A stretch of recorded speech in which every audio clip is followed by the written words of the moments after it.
Hello నమస్తే అండి. మాది పెద్ద పలపులూరు గ్రామ పంచాయతీలోని జన్మభూమి నగర్ కాలనీ. పిల్లోడు ఆడుకుంటూ ఉంటే ట్రాక్టర్ వచ్చేసి గుద్దేసింది. ఆ దెబ్బతో బాగా గాయాలయ్యి పరిస్థితి తీవ్రంగా ఉంటే వేరే ఒక చిన్న ప్రైవేట్ హాస్పిటల్ తీసుకెళ్ళాము.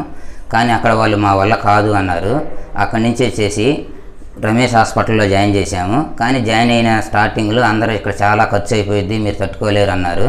కానీ ఇక్కడికి వచ్చిన తర్వాత పిల్లోడి పొజిషన్ చూసి కూడా చాలా సీరియస్గా ఉందన్నారు. అయినా సరే ఏదైనా సరే 48 అవర్స్ గడిచినాక చెప్తామని చెప్పేసి ట్రీట్మెంట్ ఇచ్చారు. అక్కడి నుంచి రోజు రోజుకి ట్రీట్మెంట్లో నుంచి పిల్లోడు బాగా కోలుకున్నాడు. కానీ ఇక్కడ ఆరోగ్య భాగ్యం స్కీమ్ కింద మమ్మల్ని జాయిన్ చేసి దాంట్లో నుంచి కొంచెం ఫీజులు కూడా తగ్గేటట్టు చూసి చాలా సేఫ్గా తక్కువ ఖర్చులోనే మేము బయటకు వచ్చాం సార్. ఇక్కడ చాలా ట్రీట్మెంట్ చాలా బాగుంది. డాక్టర్ రాజు గారు అనే ఆయన మా బాబుకు ఫుల్ ట్రీట్మెంట్ ఇచ్చారు. ఈ ట్రీట్మెంట్ వల్లనే మా పిల్లోడు బతికాడని మేము అనుకుంటున్నాం సార్.